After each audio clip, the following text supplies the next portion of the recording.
Well, I welcome you to our tonight's Network Spotlight.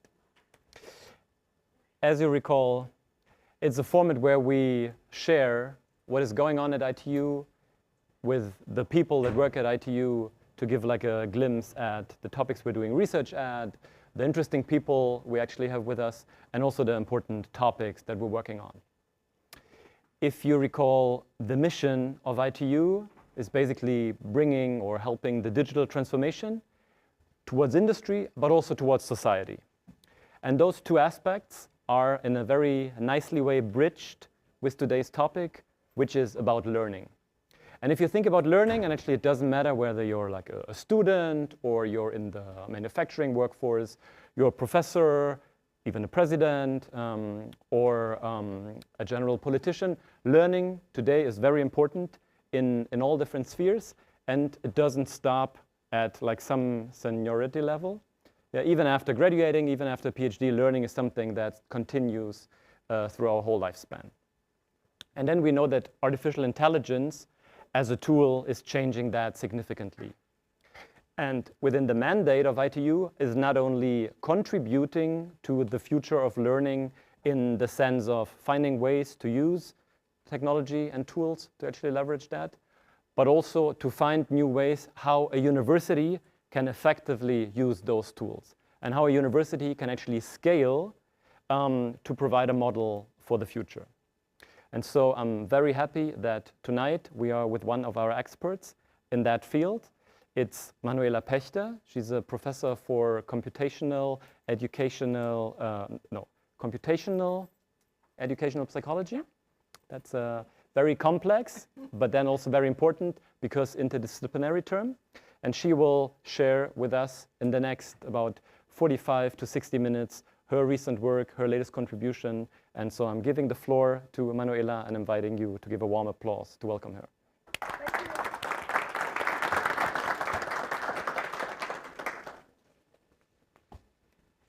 And learning is more than cognition.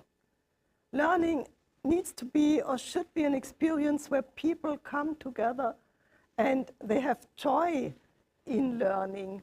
So that's why I chose the title for today, More Than Cognition, Socio-Emotional Processes in Learning with Human and AI Tutors.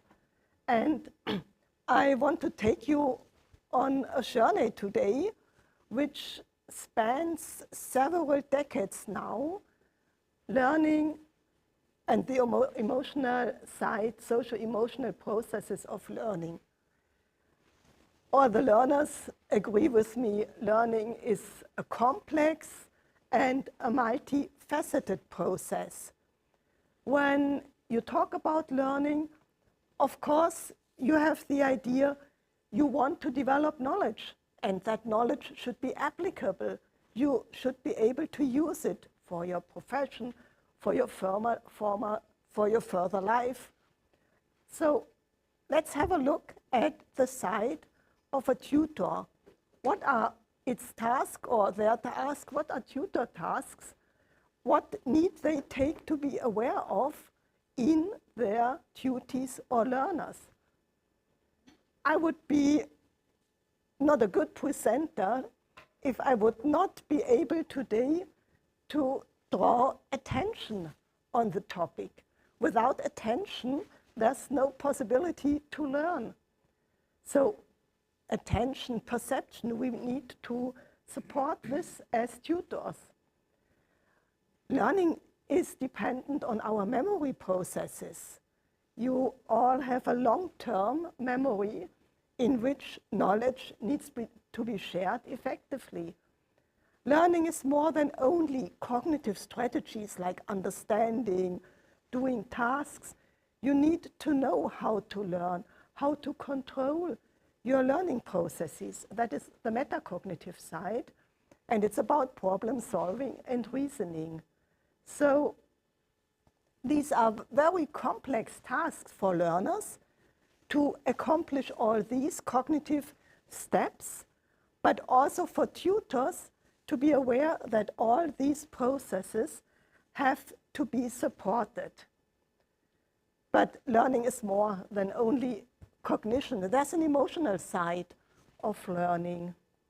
We talk, in psychology, we talk about achievement emotions, and achievement emotions might occur very spontaneously in the learning process. If you say, yes, now I understood the task, now I can solve it. So then learners experience joy, or they experience trust to their tutors. Sometimes we experience anxiety, and these emotions can be immediate one, but often they are long-term emotions. In the most negative sense, trait anxiety, a long-term anxiety, learners would bring to their learning processes. But let's have a look at the positive emotions. So learning is about motivation, and emotion and motivation belong together. Motivation is a drive. If you experience joy, that drives you to go further on with learning. We wish that our learners, as a tutors, we wish that our learners develop longer-lasting positive attitudes like confidence, trust in their learning processes, but also in the interaction with us as tutors. And I hope learning usually should be related to a higher degree of well-being. How is this accomplished? The knowledge side, the emotional side. There's a social side of learning too, and these processes are the glue between emotion and the cognition. Learning never occurs without an interaction.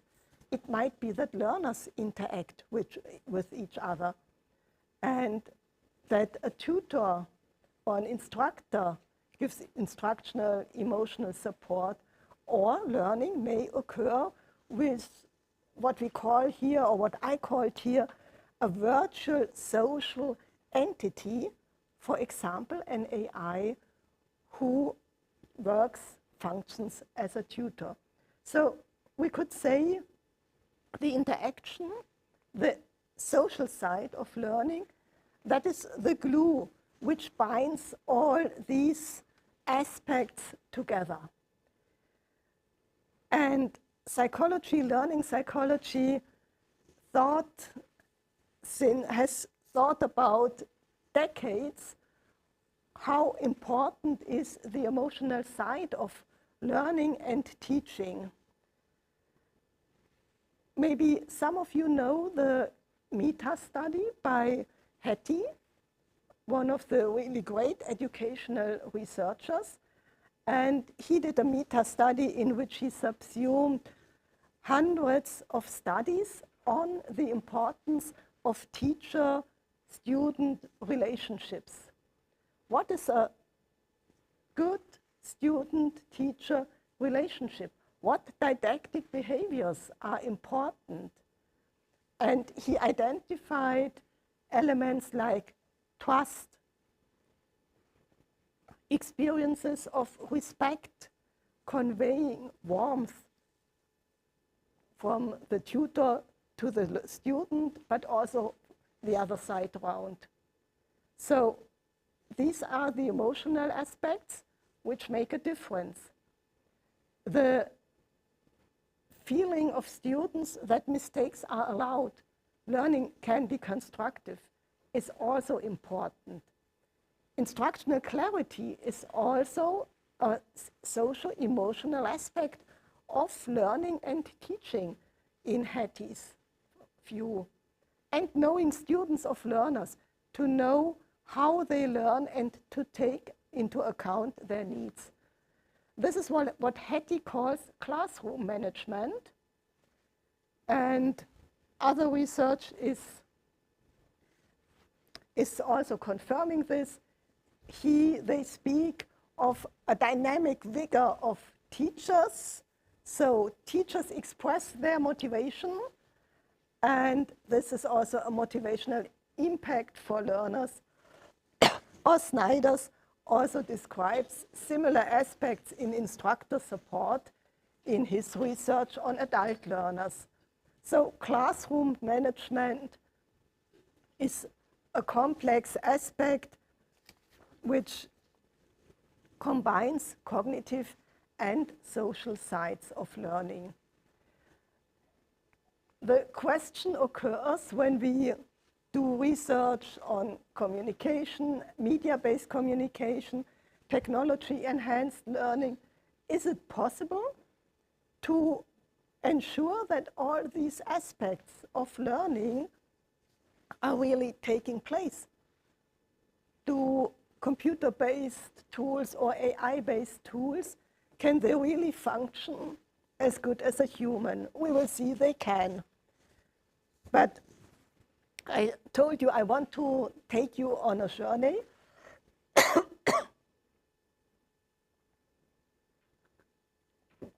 And earlier research mostly addressed the challenges for socio-emotional processes in learning when we learn with tools. Is it still possible to establish this atmosphere of trust, respect, or warmth? Sorry.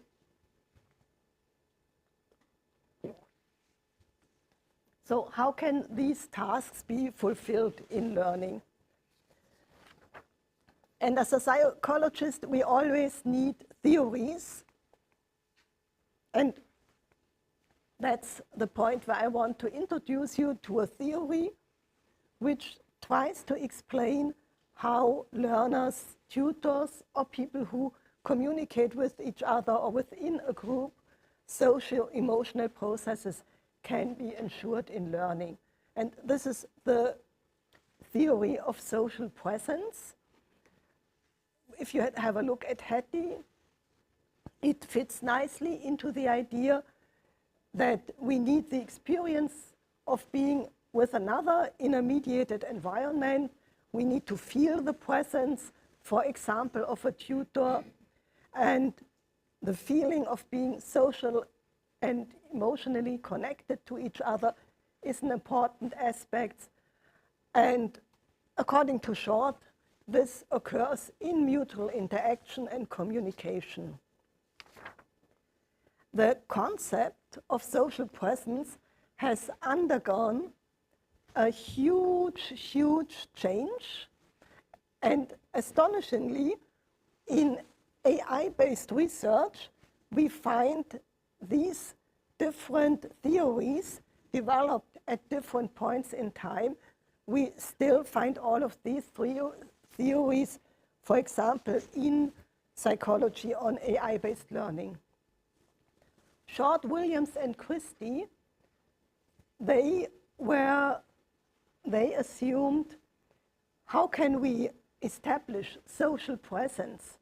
Well, social presence needs specific cues, visual cues, auditory cues, the paraverbal cues of the voice, the language. They focus on mimic, gesture, appearance, intonation. These are the cues which are important to establish that feeling of social presence. And so their model is one which sees social presence as a quality of the medium. Seems a bit outdated, but let's have a look for later. Walter challenged this view, and as he emphasizes social-emotional conversation, communication is always social-emotional processing. People process information in their mind. They come with different mindsets, with different emotional sets to the process of learning. And there are a variety of ways to express social presence. I don't need appearance, mimics, or gesture.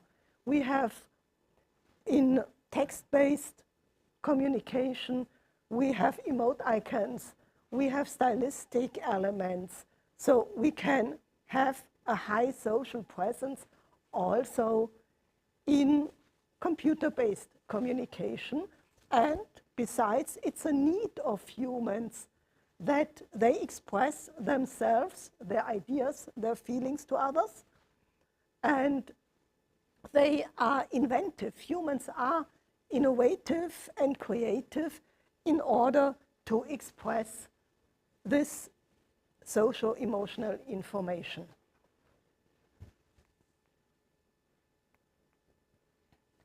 And now we come a bit more closer to Hetty's model again. Bioka, he and his group, they defined social presence as a multidimensional model. Have a look back at Hetty. Before we share emotional aspects with each other, in a communication, understanding needs to be established. Awareness needs to be established. That is the attention I mentioned before. Without attention, communication and exchange of information cannot occur. So, socio-emotional in communication and social presence needs cognitive processes like awareness, mutual understanding, intellectual engagement, and of course it then needs affective processes, the emotional responses elicited, the emotional connection with others. So they focus on the user's experiences and not on the medium. It's not a property of the medium. Its social presence is constructed with the medium by the communication partners.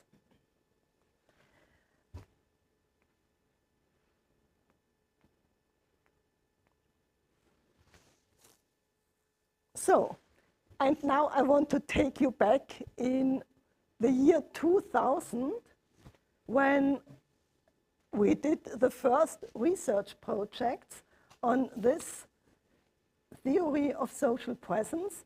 And at that time, that was the beginning of the first learning software developments. And at that time, we had a project by for the National Science Foundation in Germany, and we asked ourselves if learners learn for a whole term together with a tutor, does it matter if the tutor is visible on the internet or not? And you may laugh, that were really our old possibilities at that time. How can we depict a tutor? We had a learning environment in which students learned, got information, finished tasks, and they had either photos and oral explanations delivered by their tutor, or only oral explanations, or only a photo and text-based written information, or text messages only. We, at that time, still assumed, let's have a look at social presence as a property of the medium. Did it make a difference when students learn in these 4 different environments? It partly made a difference. So somehow the medium mattered, and we had a significant impact of especially the photo, knowing who your tutor is, and partly of the voice plus photo combination in terms of a higher performance and more satisfaction with the course. But that impact decreased over time. So that was a small evidence for it might be a property of the medium view. And we had other studies who confirmed this assumption, but we were not satisfied at that time because we needed another theory. What we found was media properties matter, but it's also the teaching and learning methods that matter. The tasks for collaboration are important, and there is more going on than only something mysteriously developed by the medium. There is more going on in our learning processes.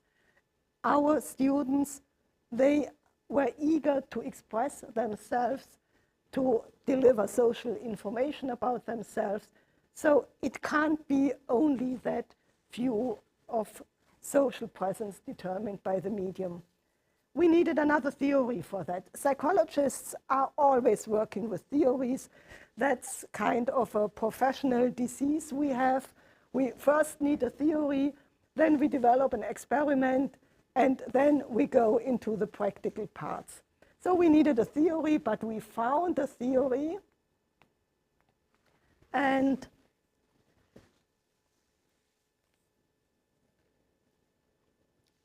that's why I have to make a small private excursion. I want to introduce my best friends to you. And this one is 𝐒𝐨𝐤𝐈. He's a cook, really great. I watch all of his cooking shows, and Ali always looks at me specifically, and he invites me to his restaurant. I know we are on television and sometimes on the internet, but we have a special relationship. And this is Katie. She also has a Canyon bike, and we really share this love of building up the bike. So what happened with me? It seems that I developed a parasocial relationship with two media figures. And even though I have to admit, I always talk with 𝐒𝐨𝐤𝐈, but he talks only in a limited fashion. He talks back. It seems that despite of that one-sided communication, I developed a parasocial relationship and engaged in a parasocial interaction with these two media persona. The concept of PSI or PSR, I will just abbreviate it with PSR in the future, describes a one-sided relationship which one establishes with a media figure. Of course, there's no mutual interaction, but you develop feelings of sympathy, trust, friendship. And in our 2000 and 2003 studies, we found that students develop a parasocial relationship with a tutor, and that influenced their motivation. Maybe you already think a bit of AI, avatars, and tutors when I tell you that. But there is a study before Bouton and Beskes, 2022, on parasocial relationships. That's what happened with me. And they investigated the relationship people develop to media figures on YouTube videos, and they found that these persona may increase motivation, but they did not increase learning and achievement. So we have two concepts. Let's have a look whether these concepts might be interesting for AI-based learning. Now we come to research on AI-based learning. My literature review, our literature review, because we are just working on the topic, did not yield a lot of studies in learning. We found these concepts very often in consumer research, but not so often in learning, especially when it comes to AI-based learning. I think that's a shame because they are quite interesting concepts and we can work with them. So I already answered my question here. Is social presence and PSR a suitable concept for understanding social processes in learning with AI? You might say, No, not at all, because in AI, if, for example, students communicate with a peer agent, it's not a one-sided communication. That speaks about the application of PSR. But on the other hand, it's not a real person. It's a media figure or not. So maybe the concept of PSR still works. Is social presence a suitable concept? Short assumed it's only, social presence only develops if humans are in a mutual interaction. But what they could not know, that we would have large language models at some time which are perfectly able to simulate natural language. Joe Walter would have told us, yes, of course, the social presence phenomenon might apply. LLMs are linguistically responsive. They can communicate coherently. They can address a user, a learner personally. And if we have a look at Bjorka's model again, we would say, yes, let's have a look. Are these interesting concepts for understanding learning and the socio-emotional side of learning with AI tools?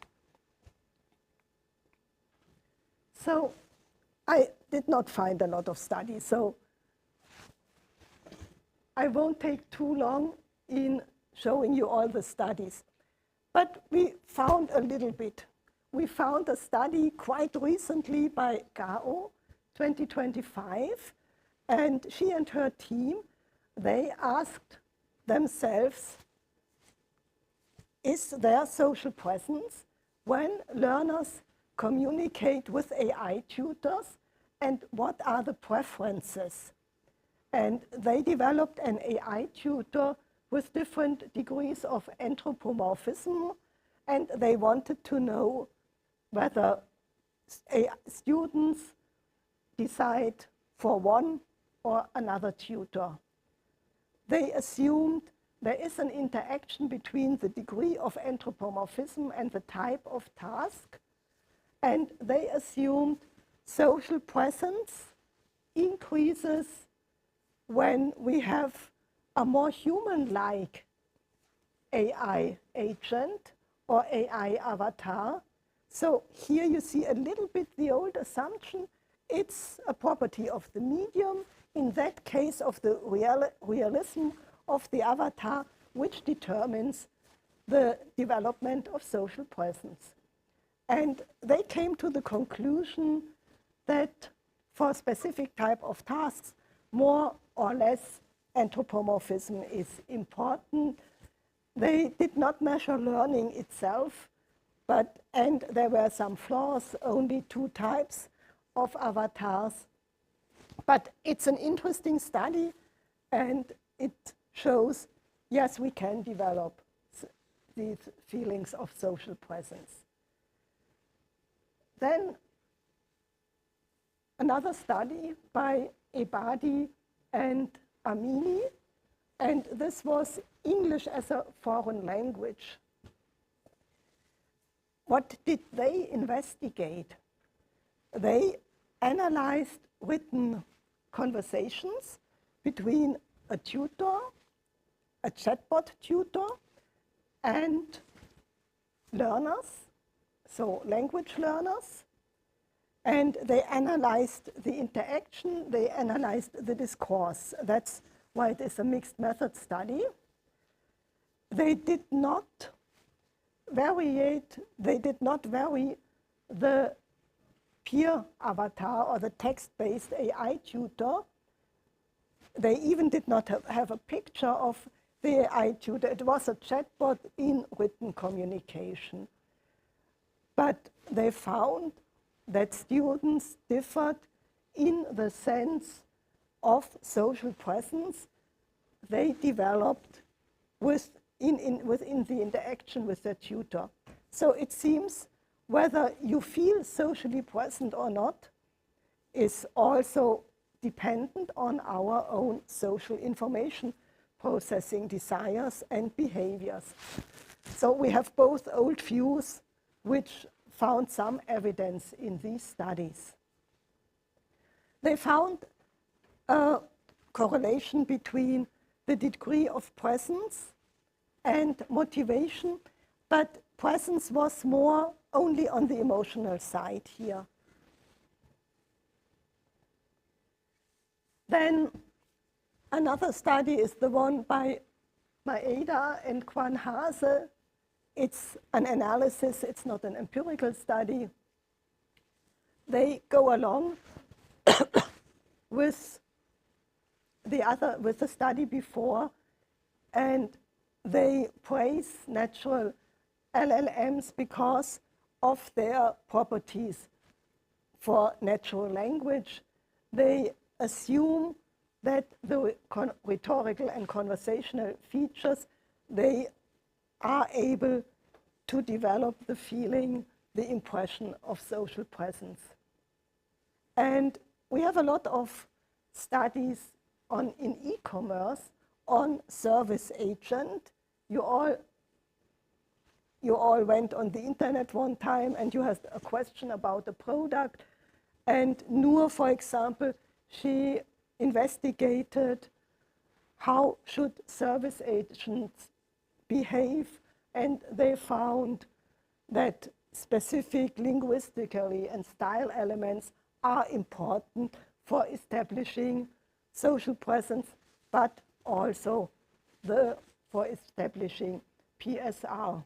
So you see, I just switched into PSR now, and it's really difficult to distinguish between the two theories. They really align well together and they fit nicely together. So another study of 𝐒𝐨-𝐤𝐨, but that was also not on a learning context. That was, again, experiences of PSR, assessments of credibility, feelings of social presence, and it basically says, yes, voice-based assistants, in the conversation with voice-based assistants, these socio-emotional climate can emerge. But still no learning study, no study which is genuine on learning. And there's finally one that I found by Fang et al. 2025 that was on learning in schools, secondary education, and it was learning in STEAM with a huge impact, with a huge focus on physics learning. And they developed a learning environment in which this cute little peer agent explains, motivates, gives feedback to the students who work on tasks in technology and in physics. They compared learning with this AI peer agent to a conventional STEAM approach, which is learning in the classroom. So the comparison is, you can criticize the comparison. They saw from interviews that the expressive avatars, they assume mimics, gestures of the avatars, that these expressions are important for increasing motivation and the feeling of being connected with the little avatar. Now, let's go to the last study on learning with AI-based and human tutors. We started that 1.5 years ago. At that time, AI was not so advanced, and we were a bit skeptical. Can we replace learning with human tutors by learning with an AI-based tutor? So do learners experience social presence and PSR differently, whether when they learn with a human or with an AI-based tutor? Do they perform, achieve differently? And how important is social presence and PSR to satisfaction and support performance in such a setting? And you see below that it's our group here with the PhD students. And the scenario was a scenario which is very boring for all the students who are sitting here. Students had to learn the APA guidelines with the ChatGPT tutor or with the human tutor. So it's not the most sexy topic you can imagine. And we used a tutor profile. We developed a challenging tutor profile which asks questions, which supports students, gives feedback, gives positive encouragement and motivation, but never tells that's how it's done, but challenges students to elicit their own knowledge. I told you before, we are psychologists. We love experiments. And that's why we set up a controlled experiment, and groups of students learned in one of three conditions. Either they learned with our text-based AI Socratic tutor. They only saw a small picture of Socrates, and otherwise it was text-based.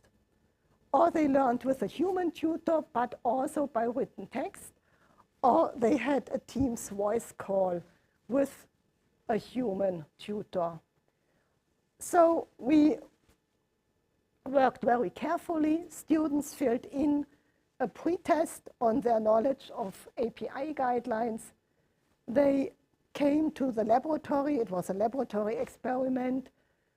And they learned with one of these tutor versions. And after that, they had a performance test. And we asked them about their experiences of PSI, PSR, satisfaction, and so on. They had to fill in a number of tests. But what's most important is how did we operationalize social presence? Let's think again of Hattie. Socio-emotional relationships between tutors and learners need a cognitive foundation. We measured awareness and attention. We asked students, did the tutor, was he aware of you? Did he direct his attention or her attention to you?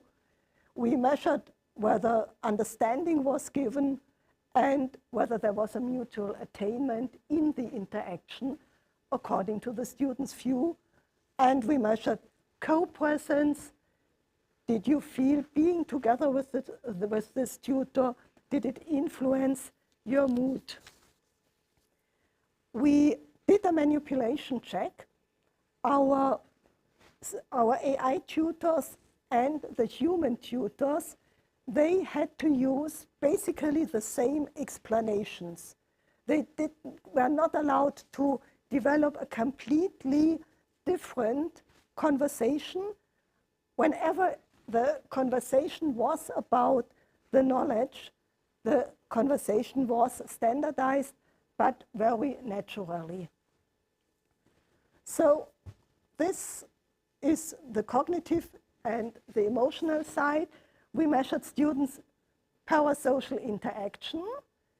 Did you experience trust? Did you feel trust towards the tutor or ChatGPT?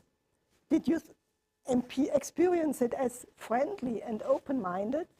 We measured satisfaction and we measured performance.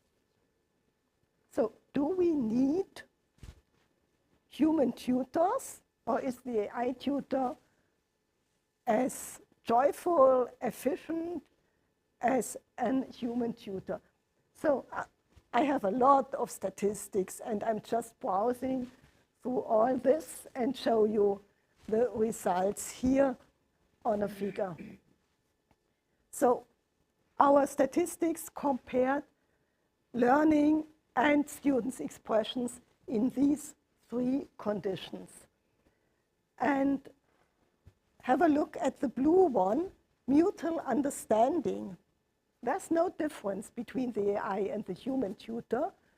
So our manipulation check, that the explanations were partly prescribed, that worked well. Students evaluated these aspects on a scale from 1 to 5. 5 is a very high degree of social presence, awareness, mutual attainment, and you see a value of 4 is really a very positive value. The cognitive dimensions overall were equivalent. The awareness, mutual understanding, there were no differences. The human voice even was a bit more critically assessed in comparison to learning with our Socratic ChatGPT tutor or the human tutor in written conversation. Maybe it's more difficult if you concentrate on a task, then suddenly to answer immediately to the tutor or to the human tutor if the conversation is voice-based. But what we can take home here, there is no difference, and all settings, especially with regard to mutual understanding, did very, very well. Let's have a look at the social, the more emotional side. Co-presence, PSI, and satisfaction. Mostly, we did not find differences between learning and communicating with our AI tutor and the human-based tutor in written communication. And there was only a small effect for that co-presence was a bit more higher in the AI-based, in the tutor voice condition. That is, no, that's, yeah, the co-presence was a bit higher in the AI human voice condition. But it's really marginal. That's really not a huge difference. So let's have a look at satisfaction and the parasocial interaction or relationship. There you see the values are again very high, very positively. And there is a difference in comparison to the tutor voice. The spoken conversation with the human tutor was rated a bit higher, but all values are very high and are also already indicating a high satisfaction. And that holds true for PSI, PSR, and for the satisfaction. So not really a huge difference. So was the program itself successful? Did the students learn? Yes, they did. There were no differences in the experimental settings. Learning was equally successful, but there were much higher values for knowledge if you compare prior knowledge before the learning phase and after the learning phase. And how can we explain satisfaction? PSI was important for satisfaction, but also the cognitive side, mutual message understanding. So we could say there is already, again here, a confirmation of Hetty, who emphasizes the cognitive and the social-emotional side of classroom management and social-emotional relationships between learners and tutors. Unfortunately, we could not explain performance. Hetty would give us a complete logical explanation. He would tell us the instructional clarity was high, and therefore the other variables did not matter so much. But we know now PSI, mutual message understanding, as important factors for the satisfaction. So does it speak for learning with AI? I would say definitely. But what can we learn? What are the implications? On the one side, we have implications for future research, and I could talk for hours now about this because it's kind of even annoying that there is so few research on social presence and parasocial interactions. We need better conceptual foundations. We need a framework to understand what is important, especially for parasocial relationships. And we need better measurement methods. So there is a lot to do on the educational psychology research side. But what can we infer from the studies, not only our study, but also the studies by Noor and the other researchers? What can we take home? For example, if in our digital program we develop the next avatars for learning. First thing is, let us regard the social-emotional side of learning as an entity where we have a strong cognitive baseline. Social presence has a strong cognitive foundation. Ensuring mutual understanding is important. Clear explanations, leading the awareness. That is something LLMs can do very well. Design the dialogue to be coherent, reciprocal, and then we can implement social co-presence and emotional support.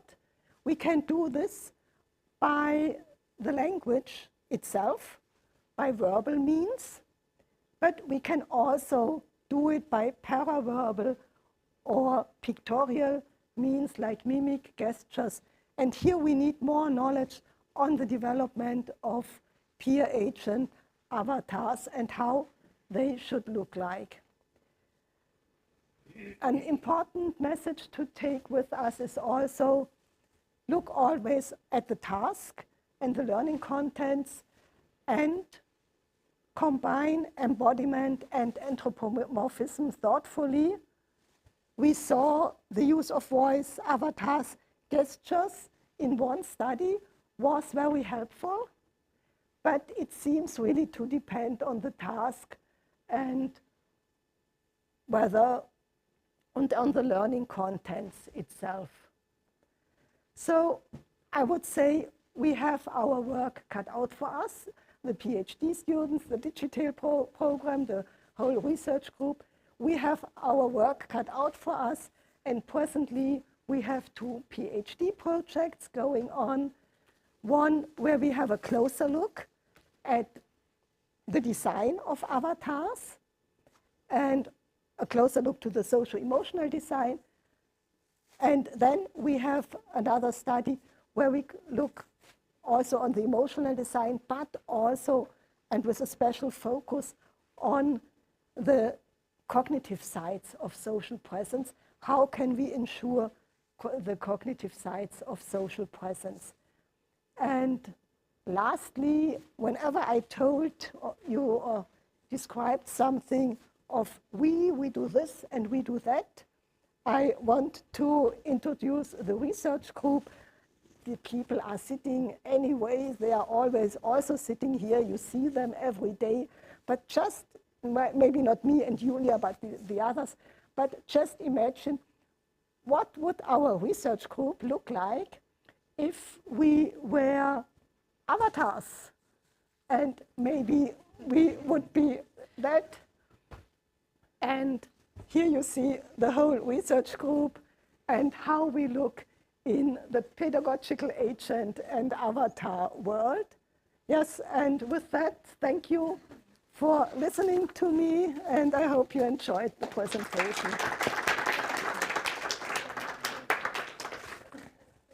Yes, so thanks a lot, Manuela, for this, I would say, amazing talk, because as we're at the university, learning and the future of learning is a very important topic that drives us. So I'm very curious now to see and listen to the questions from the audience. We have prepared a microphone, as always. So who would like to start?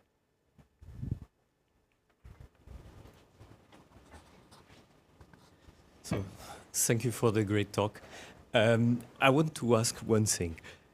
We often, when we talk about personal relationships, we use this sentence. We use the sentence something like, I felt a good chemistry with this person, and therefore I have a good relationship with this person, or not, right? How do you see that chemistry plays a role in the relationship between the tutor and the learner? For example, when we laugh together, or when we eat a meal together, we release dopamine, we control our levels of cortisol, right? So how do you see that this would play a role in these interactions? And also, when developing these AI agents, if we take this knowledge about the chemistry of the human body, I'm thinking in relations like with gaming, for example, how they could influence this relation or improve this relationship with the AI agent. Well, let me stick to the side of learning. And if we have a look at the relationship to learners, the chemistry which you described, I would say, consists of specific emotions and attitudes. Trust is an important aspect, that you trust a tutor wishes that you advance in your knowledge. Or another aspect would also be that you have a sense or you experience the tutor knows about my needs and my way of learning and gives you a path for learning which the learner can go easily. And motivation, feedback, empathic feedback, this would be behaviors which establish this chemistry. But you also assume I'm not sure whether that's true or not, but there is this saying, within the first 20 seconds we know that we get along with the person or not. I doubt it, but there is always a first impression. We have to find that out in one of our PhD presentations. Thank you. So that's basically one of the questions we will have. When is it necessary to have somebody who resembles me? Is it helpful for learning if I see a peer agent, a pedagogical agent who resembles me? Or do I rather prefer someone who seems to be completely different to me? So these are questions we still have to answer. And in that study, we really go for the first impressions. But then later, I would say the chemistry develops by behaviors, trust, explanations, and so on. So for learning, I would not say it's only the first impression, but it's really a development over a longer amount of time. And yes, would be interesting to know whether the reactions like cortisol, but cortisol is always a bit difficult to measure. It's so slow. Cortisol measures are slow. But it would be interesting to measure reactions to different avatars. But it also depends on the setting. For example, if you speak of a game setting, then the users come with specific expectations. And these expectations are different in a learning setting. So the chemistry develops differently depending on the setting, I would also say. And I also would say the reactions, like the physiological reactions you talked about, there should be differences depending on a game setting, a learning setting, on information setting, like in e-commerce. Interesting would be, for example, to have studies with eye tracking. So yeah, it's a new field. I could not answer it satisfactorily, but gave you maybe a lot of ideas for future research.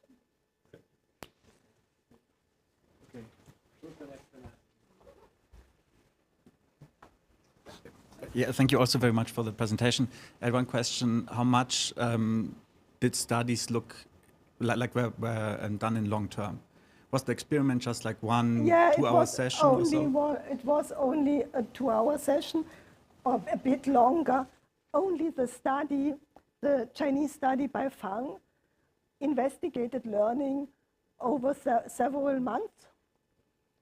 But there, the comparison was not, so the experimental variation was not very clear. Would be very, like, I just have the assumption, if you like have the term of parasocial relationships, right, those form over time. Yeah, they form over time. So there's a high presence of the task specific, and there's so little you can actually do.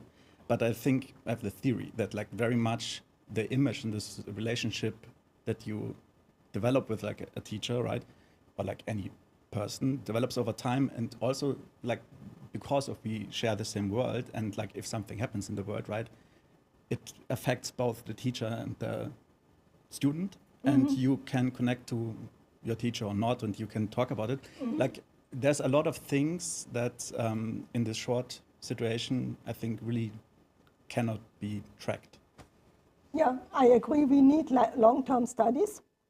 It's really a first glance, but also what you are implying, and that's clear.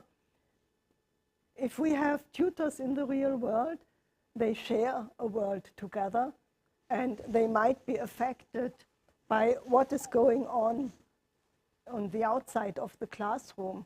But do we always need that? So do we always need that full human interaction between tutors and learners?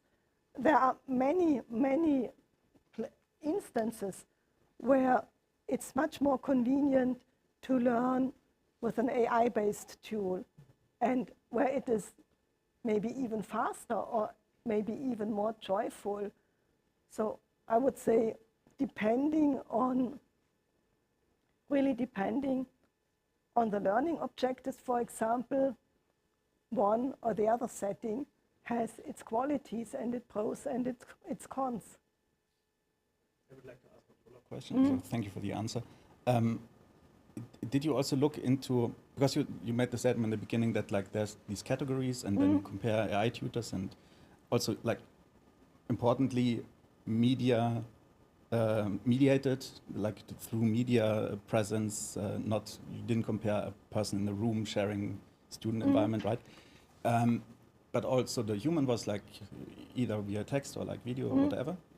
And then you said it's like, can it replace, or like does it like apply also the relationships? And you said yes. But specifically because you said like parasocial relationships, right? Isn't there at least a theory that the increasing loneliness people have, like this whole generation, is to a huge extent also because parasocial relationships take away real relationships, right? And they are able to take them away because they replace so much of a real relationship. But the loneliness that then comes, that's measurable, signifies or points out that there's something else in a human relationship that the parasocial relationship cannot give, right? Wouldn't that, like, would you look into something like this drawback? Because if you look just in this thing, does it replace this in this category, and you say it's the same, so it's replaceable? I would argue Yeah, but at what cost, maybe, right? Let's distinguish between private life and between the learning scenario. In that very, very old study, 2000 something, we investigated parasocial relationships over 3 months, and the students developed parasocial relationships to the tutor whom they never saw, only in that mediated interaction. Is it necessary?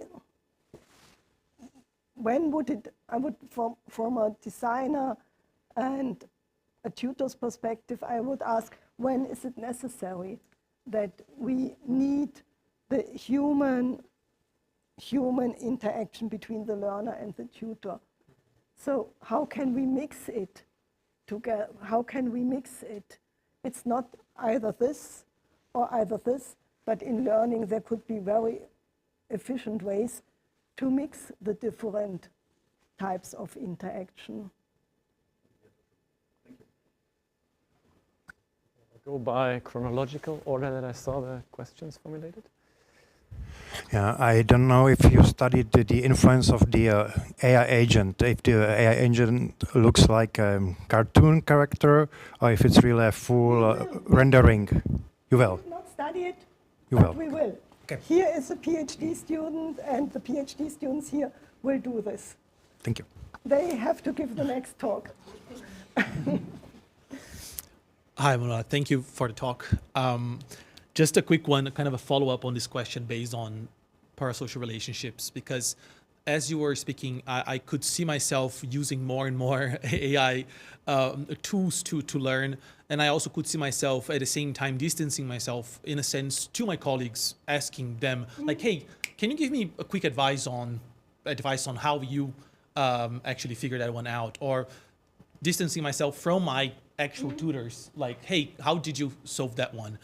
Are there, or have you already seen any research done on how to implement AI at the same time without deteriorating or disappearing with the community sense that universities build, or those learning environments build? Because I assume that the University of Graz, for instance, built the entire city of Graz, for instance, is a city that has such an interesting student life around it, right? And kind of the building of this university is going to evolve a lot around the building the community of students. So how can we integrate those AI tools at the same time that we also build a community life? Yeah. By mixing it carefully and in a well thought through way. So if we look here at ITU, for example, I think ITU also lives from the exchange, and that people meet and they exchange knowledge and they establish social relationships. But again, do we need that for every course? So, for example, if we had introductory courses where students learn basic, important but basic knowledge, maybe we could do that by AI-based tools, peer agent or peer or tutors, could be either pedagogical peer tutors, they have an important role, but also tutors, advanced tutors. And then we could mix that well together, because if you think at learning with the AI tool, it also has a lot of qualities.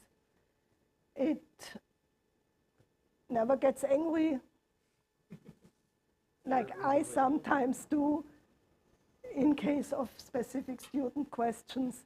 It has a lot of patience, and you can learn with it in 4 hours. In the middle of the night, you can't do that with me. You can shut it up. You can't shut up me when I'm in the lecture hall. So we can do both, I would say. And that's the challenge. Thank you. You'll never get Thank you. Thank you for the lecture. I was just wondering, so you measured the sort of emotional and social relations from the student side. But I'm wondering if your question is, are human tutors always needed? Would you look at the efficacy of the material taught, or like the method of how the material was taught, by asking, say, the LLM and the human tutor, what do you predict? How will the student do if tested? Like, did the student learn, to what degree? Which points did they miss? Which points, my question is, would the LLM detect that if I'm just going along with it, like I'm pretending, like, as students often do, like, yes, I understand. But, teachers detect that. And I'm wondering if LLMs would be able to do the same. Thank you. I would like to give that's a task Saba has to do in his PhD project, because he's developing an AI peer pedagogical agent. The APA tutor, which is not a complicated learning content, was able to do this. So partly it's the didactic strategy you use. You never rely, I also do not rely on students telling me, oh, I understood that, okay, oh yeah, was fine. I always ask questions and I give them tasks. And that is something which you even do not need AI for analyzing task achievement. There are tools which can do that quite nicely and which can find out where is the gap in the knowledge base. But we did not investigate this because we wanted to focus solely on this socio-emotional side, and that's why we strictly set up that experiment where we only varied a very few variables. Thanks. Next question. Hello, thank you for the talk. How would you like to address gender-related topics and cultural differences? Yes, that's also something Julia will investigate. That is very, very important. And we discussed it, I think every week we discuss about this. In the new study, we want to stay within a specific topic, it's a more mathematically or computer science oriented topic, but it's on the surface. We want to look into computational thinking, which is often associated with difficult and a STEM topic. But actually, computational thinking is also needed in psychology and everywhere in life, but it has that reputation. And here, one of our questions is, what are the preferences of students when they select an avatar, a peer agent, for learning computational thinking? And is there a gender effect? We don't know it yet. And we do not address culture because it's too complex to do it in one study. But yes, the culture of what attitude do you have towards learning? These are important aspects. And certainly it is the case that a product developed for our educational system must not work as well in another cultural educational system. Yeah, I think. Stephanie, I think you had it. I think she was first. Yeah. Thank you. My question is related a little bit to what was asked about the agents. To the extent that we are advancing toward general artificial intelligence, what will be the influence of PSI or other parameters as we're advancing? Did you think about it or assume something about it, or are there any research addressing this? I would say it will remain important. Just think of, there are a lot of studies in e-commerce and on the design of agents. And there, from that experience, I would say it is still important that you have a service agent to whom you can develop trust, who is trustworthy, who is friendly, who addresses you with a specific warmth. And I mean, the socio-emotional relationship in the classroom is still important. It matters. So I would say it still will matter with AI tools. It's only becoming maybe differently, or the question is, how can we design AI tools which establish that positive relationships? But I would not say that the need decreases. Yeah, the question is, what do you think the direction would be of PSI or satisfaction or other parameters that were studied while we are going higher and higher and higher in the level of intelligence? From Would the it learner be, side of you, or do you mean from the learner side of you? From the agent side. Mm-hmm. I have to think about it. It's something to research, right? Yeah, that's why we are here at ITU, and psychologists are working together with the people from computer science, and that's why we need to work together. Yeah, of course. Thank you. I really need the experts to answer that question together with them. Mm-hmm. Thanks, Manuela. You mentioned a study there where you said that the content on YouTube had an effect motivationally, but not for the achievements. Yeah. Could you go into this a little bit more? I would say it depends on the learning contents again. And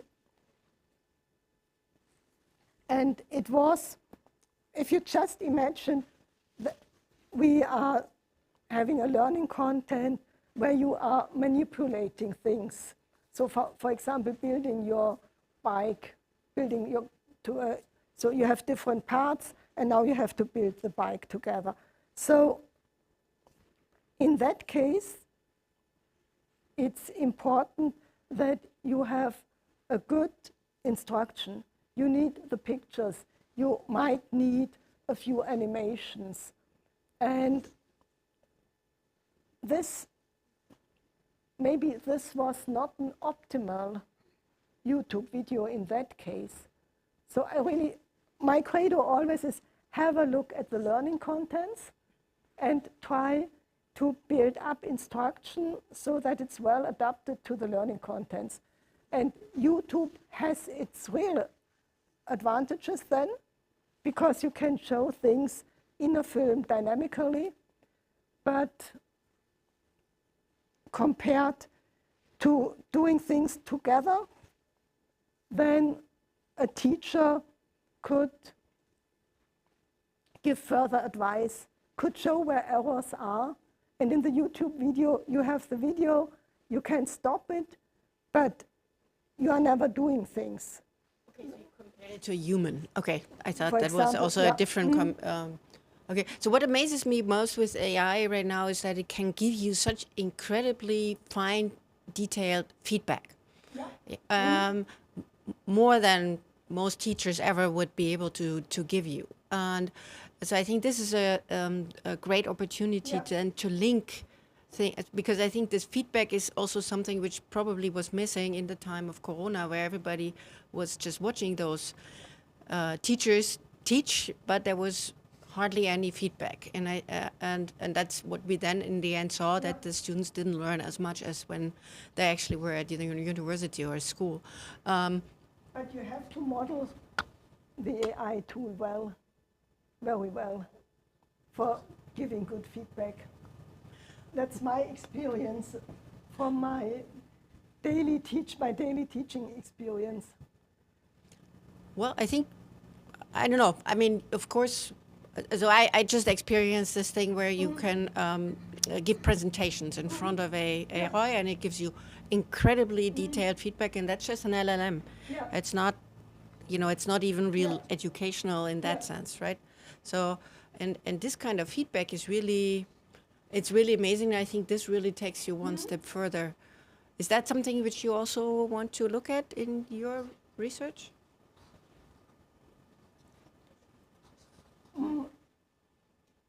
Our agents will give feedback, but we have a specific learning content which is more formal, and we will implement a knowledge model is implemented in the agents, so that they have valid knowledge about computational thinking. In that case, yes, we will do that, and they will provide feedback, but for such a learning content, I would not use a more general model like ChatGPT, but really would build up the knowledge base or would do a knowledge modeling for that specific topic.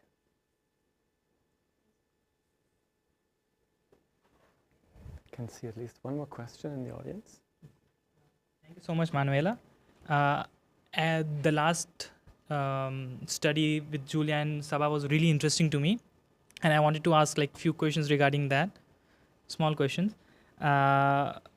You found out that the learning was equally successful and the knowledge gained was significant as well.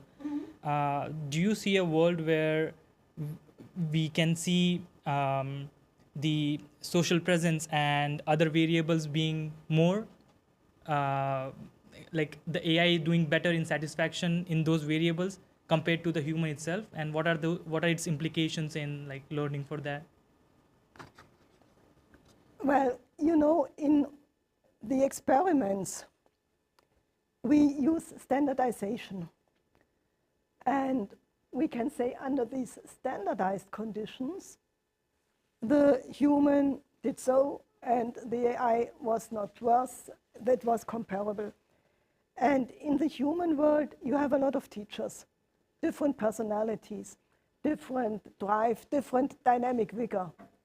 So AI may have the advantage that an AI teacher or an AI tutor always behaves in the same way. It does not get tired, and it is always has the same knowledge base. So in the real world, you have a variety of teachers who have more or less high teaching skills. But on the other side, if we have a look at the good teachers, of course, they have the advantages too. So I think in the real world, there is more error variance in teaching.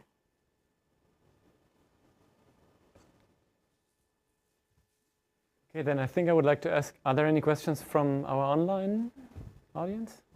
This is not the case. Then I would have a brief comment on that whenever we talk about learning and the use of tools and AI tutors, etc., we should not forget that it's not only important for like us in our university context, but also in another transitionary field, which is education of like young people.